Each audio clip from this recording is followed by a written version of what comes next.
हाँ जी, सतलुज टीवी ਤੇ ਤੁਹਾਡਾ ਸਾਰਿਆਂ ਦਾ ਇੱਕ ਵਾਰ ਫੇਰ ਸਵਾਗਤ ਕਰਦਾ। ਮੈਂ ਹਾਂ ਤੁਹਾਡਾ ਆਪਣਾ ਅਜੀਜ਼ ਸੁਰਿੰਦਰ ਸਿੰਘ।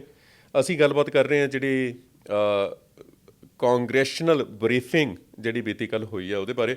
ਇਸ ਤੋਂ ਪਹਿਲਾਂ ਡਾਕਟਰ ਇਕਤੀਦਾਰ ਚੀਮਾ ਜਿਹੜੇ global steering committee United nation ਦੇ ਮੈਂਬਰ ਨੇ ਉਹਨਾਂ ਦੇ ਨਾਲ ਅਸੀਂ ਗੱਲਬਾਤ ਕੀਤੀ। ਹੁਣ ਜਿਹੜੇ ਅਮਰੀਕਨ ਸਿੱਖ ਗੁਰਦੁਆਰਾ ਕਮੇਟੀ ਦੇ ਪ੍ਰਧਾਨ ਨੇ ਡਾਕਟਰ ਪ੍ਰਿਤਪਾਲ ਸਿੰਘ, ਉਹਨਾਂ ਦੇ ਨਾਲ ਗੱਲਬਾਤ ਕਰਦੇ ਹਾਂ। ਉਹ ਵੀ ਇਸ ਵੇਲੇ ਉੱਥੇ ਮੌਜੂਦ ਰਹੇ ਇਸ ਸਾਰੇ ਪ੍ਰੋਗਰਾਮ ਦੇ ਦੌਰਾਨ। ਉਹਨਾਂ ਤੋਂ ਸੁਣਦੇ ਹਾਂ, ਅਸੀਂ ਉਹਨਾਂ ਕੋਲੋਂ ਜਾਣਕਾਰੀ ਲੈਂਦੇ ਹਾਂ ਕਿ ਇਹ ਕਾਂਗਰੈਸ਼ਨਲ ਬਰੀਫਿੰਗ ਦੇ ਜਿਹੜੇ ਅੱਗੇ ਅਸਰ ਹੋਣੇ ਨੇ ਉਹ ਕਿਵੇਂ ਹੋਣੇ ਆ, ਅਤੇ ਇਹਨਾਂ ਦਾ ਵਿਆਪਕ ਪੱਧਰ ਦੇ ਉੱਤੇ, ਕਿਉਂਕਿ ਮਸਲਾ ਜਿਹੜਾ ਹੈਗਾ ਗਲੋਬਲ ਮਸਲਾ ਹੈਗਾ।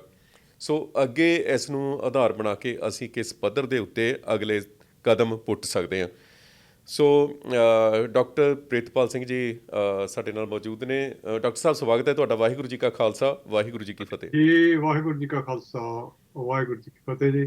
ਸਰਦਾਰ ਸੁਰਿੰਦਰ ਸਿੰਘ ਤੁਹਾਡਾ ਤੇ ਤੁਹਾਡੇ ਅਦਾਰੇ ਦਾ ਖਾਸ ਤੌਰ ਤੇ ਪਿਛਲੇ ਲੰਬੇ ਸਮੇਂ ਤੋਂ ਜਦੋਂ ਟਾਕਿੰਗ ਪੰਜਾਬ ਜੀ ਤੁਸੀਂ ਪੰਜਾਬ ਦੀ ਧਰਤੀ ਤੇ ਹਿੰਦੁਸਤਾਨ 'ਚ ਸੇਵਾ ਕਰਦੇ ਰਹੇ ਹੋ, ਤੁਹਾਡਾ ਬਹੁਤ ਬਹੁਤ ਧੰਨਵਾਦ ਵੀ ਜਿਸ ਸ਼ਿੱਦਤ ਦੇ ਨਾਲ ਜਾਂ ਜਿਸ ਬਰੀਕੀ ਨਾਲ ਇੰਟੈਲੀਜੈਂਸ ਨਾਲ ਤੁਸੀਂ ਮੁੱਦੇ ਛੋਹਨੇ ਹੋ, ਉਹਨਾਂ ਨੂੰ ਸਿਰੇ ਚੜਾਉਂਦੇ ਹੋ, ਤੁਹਾਡਾ ਬਹੁਤ ਬਹੁਤ ਧੰਨਵਾਦ। ਬਹੁਤ ਬਹੁਤ ਧੰਨਵਾਦ। ਤੁਹਾਡਾ ਵੀ ਸ਼ੁਕਰੀਆ ਜੀ। ਤੁਹਾਡਾ ਨਜ਼ਰੀਆ ਜਿਹੜਾ ਹੈ ਮੈਂ ਉਸ ਦੀ ਦਾਤ ਦਿੰਦਾ। ਆਪਾਂ ਕੱਲ੍ਹ ਦੀ ਗੱਲ ਕਰਦੇ ਹਾਂ ਕਾਂਗਰੈਸ਼ਨਲ ਬਰੀਫਿੰਗ ਜਿਹੜੀ ਹੋਈ ਹੈ, ਕਿਉਂਕਿ ਆਪਣੇ ਆਪ ਦੇ ਵਿੱਚ ਵੱਡੀ ਗੱਲ ਹੈ। ਇਸ ਨੂੰ ਉਸ ਪੱਧਰ ਦੇ ਉੱਤੇ ਭਾਰਤੀ ਮੀਡੀਆ ਨੇ ਜਾਂ ਉਸ ਮੀਡੀਆ ਨੇ ਕਵਰ ਨਹੀਂ ਕਰਨਾ ਜਿਸ ਨੂੰ ਇਹਦੀ ਇੰਪੋਰਟੈਂਸ ਦਾ ਨਹੀਂ ਪਤਾ, ਅਹਿਮੀਅਤ ਦਾ ਨਹੀਂ ਪਤਾ। ਸੋ ਡਾਕਟਰ ਇਕਤੀਦਾਰ ਚੀਮਾ ਹੋਰਾਂ ਦੇ ਨਾਲ ਵੀ ਗੱਲਬਾਤ ਹੋਈ ਹੈ, ਅਤੇ ਤੁਹਾਡੇ ਕੋਲੋਂ ਵੀ ਮੈਂ ਜਾਣਨਾ ਚਾਹਾਂਗਾ ਕਿ ਇਸ ਬਰੀਫਿੰਗ ਦੇ ਵਿੱਚ ਵੱਖ-ਵੱਖ ਜਿਹੜੇ ਡੈਮੋਕ੍ਰੇਟਸ ਦੇ ਲੀਡਰ ਨੇ ਜਾਂ ਰਿਪਬਲਿਕਨ ਦੇ ਕਾਂਗਰਸਮੈਨ ਨੇ, ਉਹਨਾਂ ਨੇ ਹਿੱਸਾ ਲਿਆ, ਅਤੇ ਅਮਰੀਕਾ ਦੀਆਂ ਦੋਵਾਂ ਪਾਰਟੀਆਂ ਵੱਲੋਂ ਇਹਦੇ ਵਿੱਚ ਹਿੱਸਾ ਲਿਆ ਜਾਣਾ ਆਪਣੇ ਆਪ ਦੇ ਵਿੱਚ ਵੱਡੀ ਗੱਲ ਹੈ। ਅਤੇ ਇਹ ਇੱਕ ਮੰਚ ਦੇ ਉੱਤੇ, ਇੱਕ ਪਲੈਟਫਾਰਮ ਦੇ ਉੱਤੇ ਦੋਵਾਂ ਪਾਰਟੀਆਂ ਦਾ ਆ ਕੇ ਕਾਂਗਰਸ ਜਿਹੜੀ ਟਰਾਂਸਨੈਸ਼ਨਲ ਰਿਪਰੈਸ਼ਨ ਆ ਉਹਦੇ 'ਤੇ ਗੱਲਬਾਤ ਕਰਨੀ, ਇਹਦੇ ਬਾਰੇ ਤੁਸੀਂ ਸਾਨੂੰ ਜਾਣਕਾਰੀ ਦਿਓ। ਇਹ ਸਿੱਖਾਂ ਦੇ ਲਈ ਖਾਸ ਕਰਕੇ, ਕਿਉਂਕਿ ਤੁਹਾਡੀ ਆਪਣੀ ਜਾਨ 'ਤੇ ਵੀ ਇੱਥੇ ਖਤਰਾ ਬਣਿਆ, ਤੁਹਾਡੇ ਉੱਤੇ ਵੀ ਉਹਨਾਂ ਨੇ ਘਾਤ ਲਾਉਣ ਦੀ ਕੋਸ਼ਿਸ਼ ਕੀਤੀ। ਗੁਰਪਤਵੰਤ ਸਿੰਘ ਪੰਨੂ ਦਾ ਤਾਂ ਜ਼ਾਹਰ ਹੋ ਹੀ ਗਿਆ, ਡਾਕਟਰ ਅਮਰਜੀਤ ਸਿੰਘ ਅਤੇ ਹੋਰ ਬਹੁਤ ਸਾਰੇ ਸਿੱਖਾਂ ਨੂੰ ਉਹਨਾਂ ਨੇ ਆਪਣੇ ਨਿਸ਼ਾਨੇ 'ਤੇ ਲੈਣਾ ਸੀ। ਸੋ ਤੁਸੀਂ ਇਸ ਘਟਨਾ ਨੂੰ ਮੈਨੂੰ ਲੱਗਦਾ ਜਿੰਨੀ ਨੇੜਿਓਂ ਬਾਰੀਕੀ ਦੇ ਨਾਲ ਦੇਖਿਆ, ਪਰਖਿਆ ਜਾਂ ਇਸ ਦੇ ਨਾਲ ਜੁੜੇ ਹੋਏ ਹੋ, ਤਾਂ ਇਹ ਜਿਹੜੀ ਕਾਂਗਰੈਸ਼ਨਲ ਬਰੀਫਿੰਗ ਹੈ ਉਸ ਸੰਬੰਧ ਦੇ ਵਿੱਚ ਕਿੰਨੀ ਕੁ ਮਹੱਤਵਪੂਰਨ ਹੈ ਸਾਡੇ ਲਈ? ਦੇਖੋ, ਤੁਹਾਡਾ ਬੜਾ ਵਾਈਡਲੀ ਆਸਕਡ ਕੁਐਸਚਨ ਹੈਗਾ। ਮੈਂ ਪਹਿਲਾਂ ਤਾਂ ਇਹ ਦੱਸਣਾ ਚਾਹੁੰਦਾ ਕਿ ਜਿੱਥੇ ਮੈਂ AGPC 'ਚ ਸੇਵਾ ਨਿਭਾਉਣਾ, ਨਾਲ ਦੀ ਨਾਲ ਜਿਹੜਾ ਅਮਰੀਕਨ ਸਿੱਖ ਕੌਕਸ ਕਮੇਟੀ ਆ, ਮੈਂ ਉਹਦਾ ਡਾਇਰੈਕਟਰ ਵੀ ਹਾਂ, ਅਤੇ ਇਹ ਅਸੀਂ ਨੇਸ਼ਨ ਵਾਈਡ ਸਾਡੀ ਜਿਹੜੀ ਹੈਗੀ ਸੰਸਥਾ ਹੈ। ਅਤੇ ਕਾਂਗਰਸ ਦੇ ਵਿੱਚ ਜਿਵੇਂ ਤੁਸੀਂ ਦੱਸਿਆ ਕਿ ਦੋਨੇ ਪਾਰਟੀਆਂ ਦੇ ਨੁਮਾਇੰਦੇ ਆਏ ਸੀ। ਜਿਹੜਾ ਸਾਡਾ ਕੌਕਸ ਹੈ ਕਾਂਗਰਸ ਦੇ ਵਿੱਚ, ਅਮਰੀਕਨ ਸਿੱਖ ਕਾਂਗਰੈਸ਼ਨਲ ਕੌਕਸ, ਹਾਂਜੀ ਹਾਂਜੀ, ਆ ਜਿਹੜਾ ਕੌਕਸ ਆ ਉਹ ਸਿਰਫ ਕਾਂਗਰਸਮੈਨਾਂ ਦਾ ਹੀ ਹੋ ਸਕਦਾ। ਉਹਦੇ ਵਿੱਚ ਤਕਰੀਬਨ 45 ਦੇ ਕਰੀਬ ਮੈਂਬਰ ਨੇ, ਜਿਹੜੇ ਕਿ ਇਹ ਕੌਕਸ ਬਾਈ ਪਾਰਟੀਜ਼ਨ ਨੇ, ਦੋਨੇ ਪਾਰਟੀਆਂ ਦੇ ਵਿੱਚ ਹੈਗੀਆਂ ਨੇ। ਤੇ ਇੱਕ ਇੱਕ ਚੇਅਰ ਜਿਹੜਾ ਜਿਹਨੂੰ ਆਪਾਂ ਕੋ ਚੇਅਰ ਕਹਿ ਦਿੰਦੇ ਹਾਂ, ਰਿਪਬਲਿਕਨਸ ਵੱਲੋਂ ਡੇਵਿਡ ਵੈਲਾਡਿਓ ਤੇ ਡੈਮੋਕ੍ਰੈਟਸ ਵੱਲੋਂ ਮੈਰੀ ਸਕੈਨਲੋਨ, ਉਹ ਸਾਡੇ ਕੋ ਚੇਅਰ ਨੇ। ਤੇ ਉਹਨਾਂ ਤੋਂ ਇਲਾਵਾ 45 ਦੇ ਕਰੀਬ ਹੋਰ ਮੈਂਬਰ ਨੇ ਜਿਹੜੇ ਕਿ ਵੱਖ-ਵੱਖ ਸਟੇਟਾਂ ਤੋਂ ਨੇ, ਔਰ ਆਪਣੇ ਕੱਦ ਦੇ ਹਿਸਾਬ ਨਾਲ ਜਾਂ ਸੇਵਾ ਦੇ ਹਿਸਾਬ ਨਾਲ ਸਾਰੇ ਹੀ ਉਹ ਸੀਨੀਅਰ ਮੈਂਬਰ ਨੇ। ਤੇ ਇਹ ਜਿਹੜੀ ਬਰੀਫਿੰਗ ਸੀ, ਮੈਂ ਥੋੜ੍ਹੀ ਜਿਹੀ ਗੱਲ ਕਲੀਅਰ ਕਰਦਾ ਕਿ ਇੱਕ ਹੀਅਰਿੰਗ ਹੁੰਦੀ ਹੈ, ਇੱਕ ਬਰੀਫਿੰਗ ਹੁੰਦੀ ਹੈ। ਜਿਹੜੀ ਹੀਅਰਿੰਗ ਹੈਗੀ ਆ ਉਹ ਸਰਕਾਰੀ ਅਦਾਰੇ ਜਿੱਦਾਂ ਹੋਮਲੈਂਡ ਸਿਕਿਉਰਿਟੀ ਹੋਈ ਜਾਂ ਅਦਾਲਤਾਂ ਹੋਈਆਂ, ਹਾਂਜੀ, ਜਾਂ ਅਦਾਲਤਾਂ ਹੋਈਆਂ, ਕਿਉਂਕਿ ਸਾਡਾ ਤਾਂ ਅਸੀਂ ਇੱਕ ਛੋਟੀ ਕਮੇਟੀ ਆ, ਅਸੀਂ ਇਹ ਬਰੀਫਿੰਗ ਕਰਵਾਈ ਸੀ। ਬਰੀਫਿੰਗ ਦਾ ਇਹ ਹੈ ਕਿ ਅਸੀਂ ਕਾਂਗਰਸ ਨੂੰ ਬਰੀਫ ਕੀਤਾ ਕਿ ਜਿਹੜਾ TN ਆ ਰਿਹਾ ਸਪੈਸ਼ਲ ਮਤਲਬ ਸਿੱਖਾਂ ਦੇ ਇਸ਼ੂ ਤੇ ਇਹਦਾ ਕੀ ਸਾਡੇ 'ਤੇ ਕੀ ਅਸਰ ਆ ਜਾਂ ਇਹਦੇ ਕੀ ਅਸਰ ਪੈ ਸਕਦੇ ਆਉਣ ਵਾਲੇ ਸਮੇਂ 'ਚ। ਸੋ ਕਾਂਗਰਸ ਦੇ ਜਿਹੜਾ ਸਾਡਾ ਕੌਕਸ ਆ ਤੇ ਕੌਕਸ ਕਮੇਟੀ ਨੇ ਰਲ ਕੇ ਇਹ ਬਰੀਫਿੰਗ ਦਾ ਪ੍ਰਬੰਧ ਕੀਤਾ ਸੀ, ਜਿਹਦਾ ਮਤਲਬ ਓਪਨ ਕੀਤਾ, ਜਿਹਨੂੰ ਸਾਡੇ ਦੋਨਾਂ ਕੋ ਚੇਅਰਸ ਨੇ ਤੇ ਹੋਰ 3-4 ਜਿਹੜੇ ਮੈਂਬਰ ਨੇ ਕਾਂਗਰਸ ਦੇ, ਉਹਨਾਂ ਨੇ ਆ ਕੇ ਆਪਣੇ ਰਿਮਾਰਕਸ ਦਿੱਤੇ। ਤੇ ਜਿਵੇਂ ਕਿ ਤੁਹਾਨੂੰ ਡਾਕਟਰ ਸਾਹਿਬ ਨੇ ਪਹਿਲਾਂ ਦੱਸਿਆ ਵੀ UN ਤੋਂ, ਫਰੀਡਮ ਹਾਊਸ ਦਾ ਮੈਂ ਇਸ ਕਰਕੇ ਜ਼ਿਕਰ ਕਰਦਾ ਕਿ ਫਰੀਡਮ ਹਾਊਸ ਇਸ ਵੇਲੇ TNR ਦੇ ਉੱਪਰ ਬਹੁਤ ਵੱਡੇ ਲੈਵਲ ਤੇ ਕੰਮ ਕਰ ਰਿਹਾ। ਤੇ ਉਹਨਾਂ ਦੇ ਜਿਹੜੇ ਡਿਪਟੀ ਡਾਇਰੈਕਟਰ ਬੀਬੀ ਐਡਵੋਕੇਸੀ ਦੇ ਡਿਪਟੀ ਡਾਇਰੈਕਟਰ ਸੀ ਉਹ ਆਏ ਹੋਏ ਸੀ, ਡਾਕਟਰ ਚੀਮਾ ਸੀ, ਤੇ UN ਦੇ ਜਿਹੜੇ ਅੰਡਰ ਸੈਕਟਰੀ ਜਨਰਲ ਹੈ ਉਹਨਾਂ ਨੇ ਹਿੱਸਾ ਲਿਆ ਸੀ। ਅਸੀਂ ਸਿੱਖ ਕਾਕਸ ਕਮੇਟੀ ਵੱਲੋਂ ਸਿੱਖ ਕਾਕਸ ਦੇ ਨਾਲ ਮਿਲ ਕੇ ਜਦੋਂ ਤੋਂ ਅਸੀਂ ਇਹ ਕਾਕਸ ਬਣਾਇਆ, ਅਸੀਂ ਸਿੱਖ ਮੁੱਦੇ ਚੁੱਕਦੇ ਰਹਿੰਦੇ ਹਾਂ। ਕਦੀ ਫਾਰਮਰਸ ਦਾ ਹੋ ਗਿਆ, ਕਦੀ ਸਾਡੀ ਬੁਲਿੰਗ ਦਾ ਹੋ ਗਿਆ, ਸਕੂਲਾਂ 'ਚ ਹੋ ਗਿਆ, ਜਾਂ ਹੋਰ ਜਿਹੜੇ ਨਾਨ ਕੰਟਰੋਵਰਸ਼ੀਅਲ ਇਸ਼ੂਜ਼ ਹੈਗੇ ਆ ਉਹ, ਜਾਂ ਵਿਸਾਖੀ ਦੇ ਉੱਪਰ ਅਸੀਂ ਇਹ ਪਿਛਲੇ ਸਾਲਾਂ 'ਚ ਇੱਥੇ ਯਤਨ ਕੀਤਾ। ਔਰ ਜਦੋਂ ਦਾ ਇਹ TNR ਦਾ ਇਸ਼ੂ ਸ਼ੁਰੂ ਹੋਇਆ, ਅਸੀਂ ਉਦੋਂ ਤੋਂ ਹੀ ਕਾਕਸ ਦੇ ਨਾਲ, ਜਿਹੜਾ ਕੰਗਰੈਸ਼ਨਲ ਕਾਕਸ ਹੈ ਉਹਦੇ ਨਾਲ ਮਿਲ ਕੇ ਕੰਮ ਕਰ ਰਹੇ ਹਾਂ। ਪਿਛਲੇ ਦਿਨਾਂ 'ਚ ਸੈਨੇਟ ਦੇ ਵਿੱਚ ਹੀਅਰਿੰਗ ਹੋਈ ਸੀ, ਅਸੀਂ ਉਹਨਾਂ ਦੇ ਨਾਲ ਵੀ ਕੰਮ ਕੀਤਾ, ਹੋਮਲੈਂਡ ਸਿਕਿਉਰਿਟੀ ਤੇ ਵੀ। ਫਿਰ FBI ਦੀ ਜਿਹੜੀ ਉਹਨਾਂ ਨੇ ਬਰੀਫਿੰਗ ਲਈ ਸੀ, ਅਸੀਂ ਉਹਦੇ ਵਿੱਚ ਵੀ ਆਪਣੇ ਜਿਹੜੇ ਸੀ ਰਾਈਟਿੰਗਸ ਉਹਨੂੰ ਦਿੱਤੀਆਂ ਵੀ ਆਹ ਇਸ਼ੂ ਹੈਗਾ।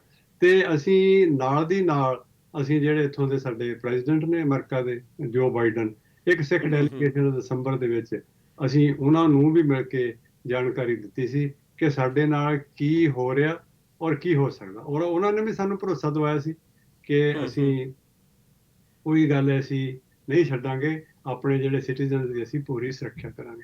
ਜਿਹੜਾ ਤੁਹਾਡਾ ਸਵਾਲ ਹੈ ਕਿ ਇਹਦੇ ਆਉਣ ਵਾਲੇ ਕੀ ਅਸਰ ਹਾਂਜੀ, ਹਾਂ, ਤੁਸੀਂ ਜਿਹੜੇ ਸਾਡੇ ਕੱਲ ਮੈਂਬਰ ਜਿਹੜੇ ਆ ਕੇ ਬੋਲ ਕੇ ਗਏ ਆ, ਉਹਨਾਂ ਦੀ ਸਾਰਿਆਂ ਦੀ ਇੱਕ ਰਾਏ ਸੀ। ਵੈਸੇ ਵੀ ਜਿਹੜਾ ਅਮਰੀਕਨ ਸਿਸਟਮ ਹੈ ਇਟਸ ਸੱਚ ਭਈ ਅਮਰੀਕਨ ਸੋਇਲ ਤੇ ਅਮਰੀਕਨ ਸਿਟੀਜ਼ਨ ਖਾਸ ਕਰਕੇ, ਔਰ ਬਾਹਰ ਵੀ ਅਗਰ ਕਿਸੇ ਵੀ US ਸਿਟੀਜ਼ਨ ਦੇ ਉੱਪਰ ਕੋਈ ਹਮਲਾ ਹੁੰਦਾ ਹੈ ਤੇ ਅਮਰੀਕਨ ਸਰਕਾਰ ਜਿਹੜੀ ਇਹਦਾ ਬੜਾ ਸੀਰੀਅਸ ਨੋਟਿਸ ਲੈਂਦੀ ਹੈ।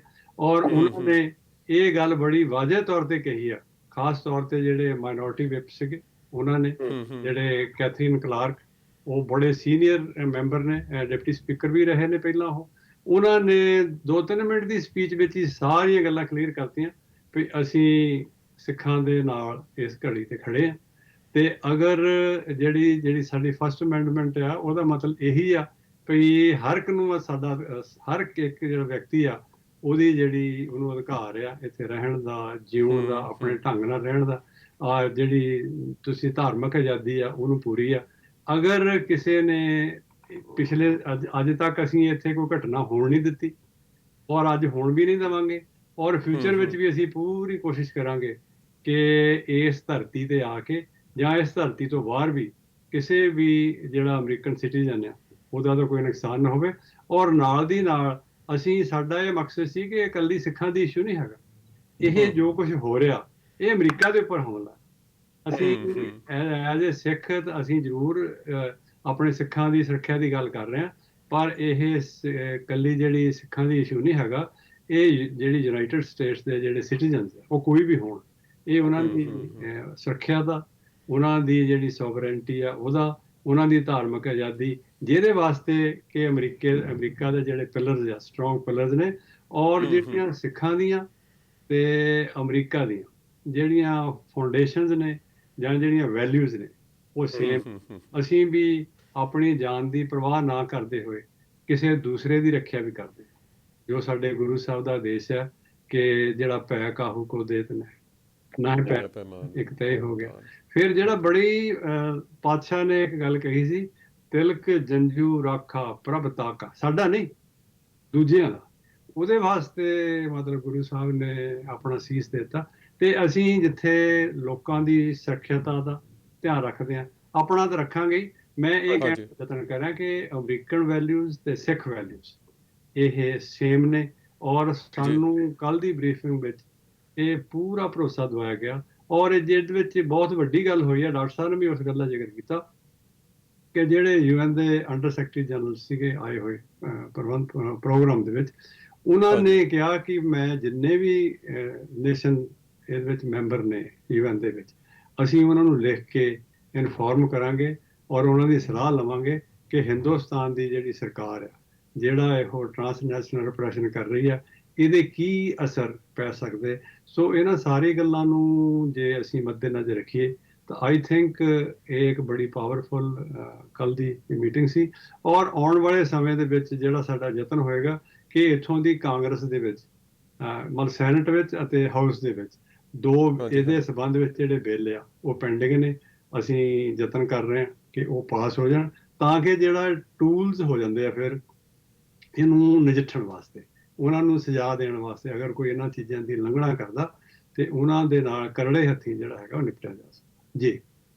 ਡਾਕਟਰ ਸਾਹਿਬ ਬਹੁਤ ਡਿਟੇਲ ਦੇ ਵਿੱਚ ਤੁਸੀਂ ਜਾਣਕਾਰੀ ਦਿੱਤੀ। ਹੁਣ ਸਾਡੇ ਕੋਲ ਐਨਫ ਜਾਣਕਾਰੀ ਹੈ, ਕਾਫੀ ਅਸੀਂ ਗੱਲ ਕਰ ਸਕਦੇ ਹਾਂ ਜਿਹੜੀ ਬਰੀਫਿੰਗ ਤੁਸੀਂ ਦਿੱਤੀ ਹੈ।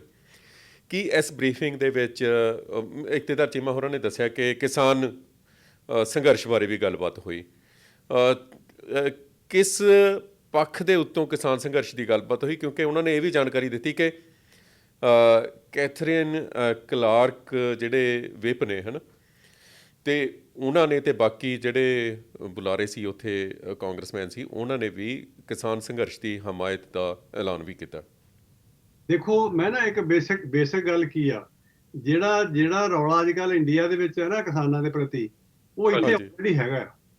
ਇੱਥੇ ਵੀ ਉਹੀ ਸਿਸਟਮ ਹੈ, ਕਾਰਪੋਰੇਟ ਲਾ ਹੀ ਲਾਗੂ ਹੁੰਦਾ, ਪਰ ਇੱਥੇ ਤਾਂ ਬਹੁਤ ਵੱਡਾ ਹੋਣ ਕਰਕੇ ਕਿਸਾਨਾਂ ਨੂੰ ਸਹੂਲਤਾਂ ਬਹੁਤ ਆ, ਇਸ ਕਰਕੇ ਕਿਸਾਨ ਇੱਥੇ ਮਰਦਾ ਨਹੀਂ ਹੈਗਾ। ਪਰ ਹਿੰਦੁਸਤਾਨ ਦਾ ਸਿਸਟਮ ਤਾਂ ਬਹੁਤ ਹੋਰ ਤਰ੍ਹਾਂ ਦਾ।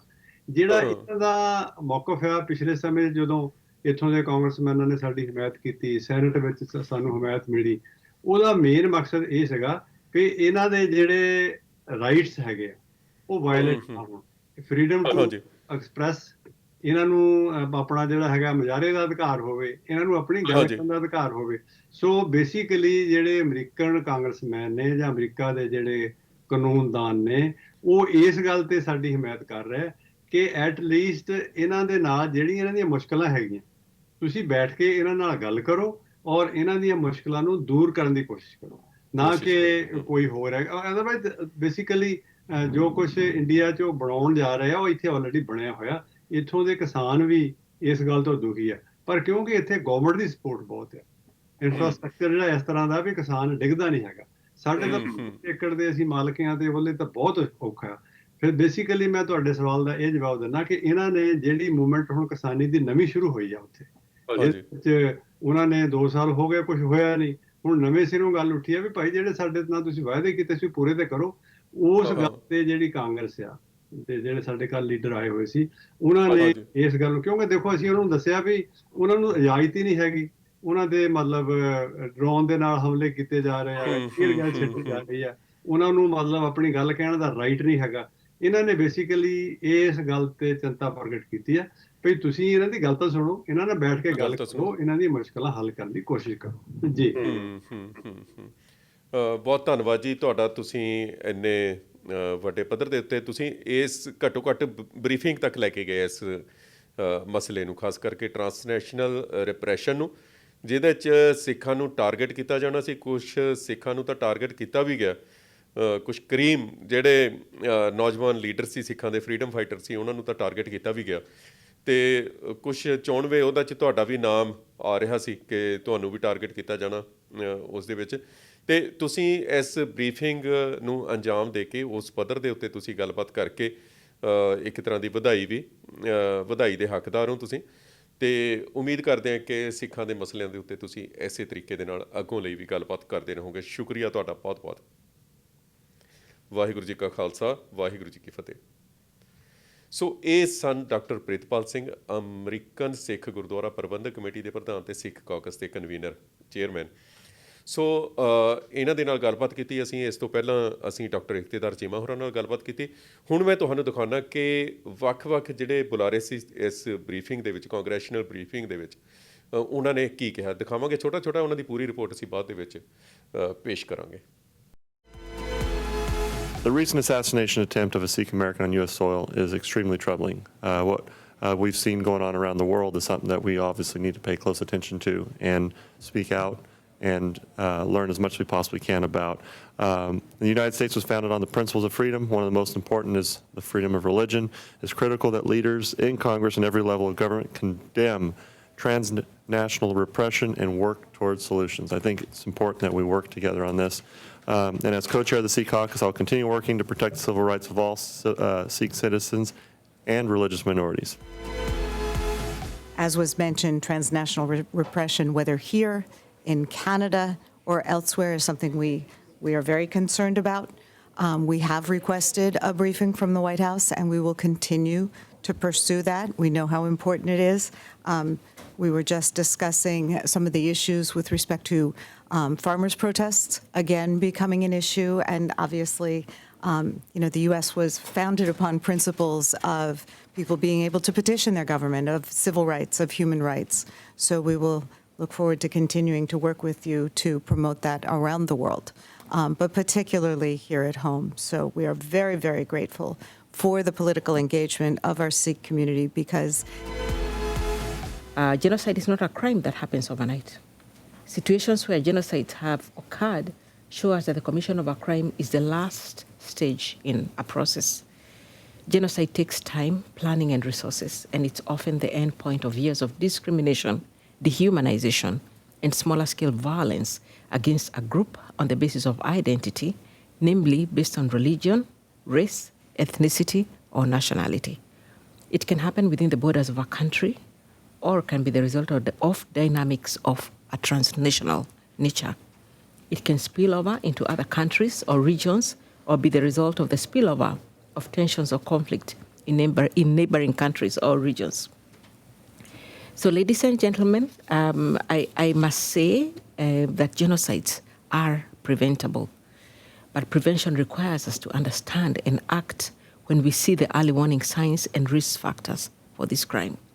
When we fail to do so, or where risks are actively exacerbated, the possibility of an escalation that could lead to the commission of genocide will remain. So as the UN Under Secretary General mandated with raising alarm over situations where there is a risk of genocide and related crimes, I have made identifying these early warning signs a priority. It's also important that we use the mechanisms at our disposal within the United Nations system, including the human rights treaty bodies and the Universal Periodic Review, to give attention to such instances and to ensure that those who are speaking out to highlight situations or communities at risk can do so free from fear of retaliation or threats. So when we talk about transnational repression, many of us just think that transnational repression is probably the kidnap attempt or assassination attempts. These are some of the forms we have seen recently. But I think transnational repression is much more than that when we talk about it. It's also stalking people, hacking, physical assaults, attempted kidnapping. As Under-Secretary General said, like genocide doesn't start at the final stage with the gas chambers. Transnational repression also doesn't start just with the killings and kidnapping.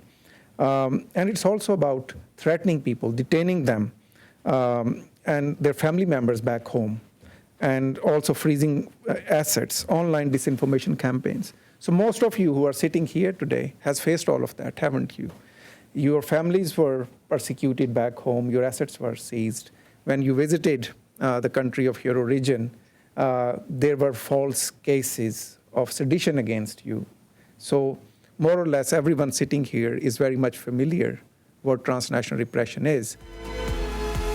The legislatures of California, the legislature of Pennsylvania, the legislature of New Jersey, and Texas has declared anti-Sikh violence of 1984 to 1995 as Sikh genocide. We would like that recognition in some way or form within the United Nations structure.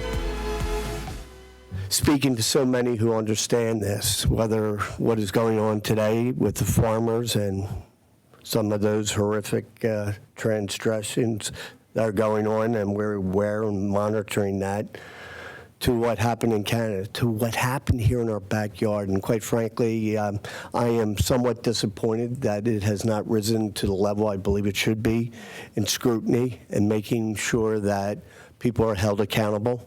The idea that there is danger, there is criminal behavior going on, unfortunately, is nothing new in this country. The fact that it could have been perpetrated by another government who is supposed to have excellent relations in this country is something very different. And Canada spoke very forcefully when it happened up there, and I think we should also. The Sikh communities face a terrifying and urgent danger, including those here on American soil. This campaign of transnational repression should alarm every single one of us, because both life and liberty are on the line. So I thank you all for shining a light on what is happening. I am eager to draw on your insights and hear your recommendations on how Congress can take action. And know that you can count on me and the House Democrats as your partners in this work ahead, because we know that a threat to anyone's freedom, a threat to your freedom, is a threat to everyone's freedom. First and foremost, before I even read my remarks, I just want to say that we are with you in this, and we're doing all that we can to elevate this issue. First and foremost, I'd like to begin by just defining transnational repression as Freedom House has defined it. We define transnational repression as when states reach across borders to silence dissent from activists, journalists, and others living in exile. So you don't have to be a famous political opposition leader. You could just be in a diaspora community and be targeted. Perpetrator states do this using intimidation and violence. The goal that they have is quite explicitly to silence you. This issue presents a direct threat to rights and security. It's a values issue and a national security issue, and it takes place in the United States as well. This requires a coordinated response from across the U.S. government and from other democratic governments to support as well.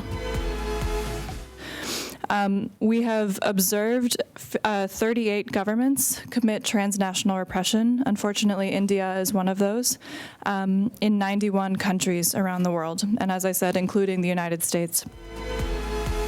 It is important for you, the people who are on the front line, whether it be across Asia, across the Balkans, to see these issues as they develop. But we here in America are not immune from these either. The circumstances that happen have come to our doorstep. And so you being here is important. I learned a lot what you have just said. And while much has been said about this being a bipartisan issue, it must continue to be a bipartisan issue. It must continue to be one that civilized people would not only respect and understand, but would want to be active in. I think we can pass the legislation. I think we can find places where there are common interests.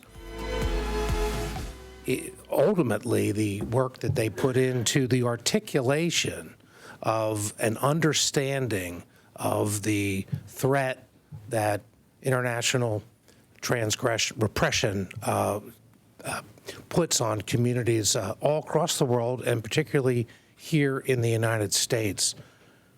I think if I took something from the comments today, there are themes that have been consistent throughout. Certainly the beginning is education. It's taking the time to not only understand the nature of the threat, but to articulate it so meaningfully and so well that others who haven't been as aware can, in a very short period of time, begin to appreciate not only the significance, but the importance of this recognition. So we begin with the education, to be sure. There is an activism that was discussed, and it is not only the activities like this today, but it is the efforts of this group and others who are making sure across our country and, in fact, across the world, that there is not only an appreciation and understanding of the threat, but a call to action. ਸੋ ਤੁਸੀਂ ਦੇਖਦੇ ਰਹੋ Sutlej TV. ਇਸੇ ਤਰ੍ਹਾਂ ਅਸੀਂ roku TV, Amazon Fire TV ਅਤੇ Apple TV ਦੇ ਉੱਤੇ ਉਪਲਬਧ ਹਾਂ। ਤੁਸੀਂ ਇਹਨਾਂ ਮਾਧਿਅਮਾਂ ਦੇ ਜ਼ਰੀਏ ਸਾਨੂੰ ਲਾਈਵ ਦੇਖ ਸਕਦੇ ਹੋ, 24 ਘੰਟੇ ਲਾਈਵ ਦੇਖ ਸਕਦੇ ਹੋ। ਇਸ ਦੇ ਨਾਲ ਹੀ www.satlujnetwork.tv ਦੇ ਉੱਤੇ ਸਾਨੂੰ ਤੁਸੀਂ ਲਾਈਵ ਦੇਖ ਸਕਦੇ ਹੋ। YouTube ਅਤੇ ਸਾਡੇ ਸੋਸ਼ਲ ਮੀਡੀਆ ਪਲੇਟਫਾਰਮਸ ਦੇ ਹੋਰ ਵੱਖ-ਵੱਖ ਮਾਧਿਅਮਾਂ ਦੇ ਉੱਤੇ ਤੁਸੀਂ ਹੋਰ ਜਾਣਕਾਰੀ ਲੈ ਸਕਦੇ ਹੋ। ਜੇਕਰ ਤੁਸੀਂ ਸਾਨੂੰ ਕੋਈ ਸੁਨੇਹਾ ਦੇਣਾ ਚਾਹੁੰਦੇ ਹੋ ਤਾਂ message@satlujtv.com ਦੇ ਉੱਤੇ ਮੈਨੂੰ ਈਮੇਲ ਵੀ ਕਰ ਸਕਦੇ ਹੋ। ਤੁਹਾਡਾ ਸਾਰਿਆਂ ਦਾ ਬਹੁਤ ਬਹੁਤ ਧੰਨਵਾਦ। ਵਾਹਿਗੁਰੂ ਜੀ ਕਾ ਖਾਲਸਾ, ਵਾਹਿਗੁਰੂ ਜੀ ਕੀ ਫਤਿਹ।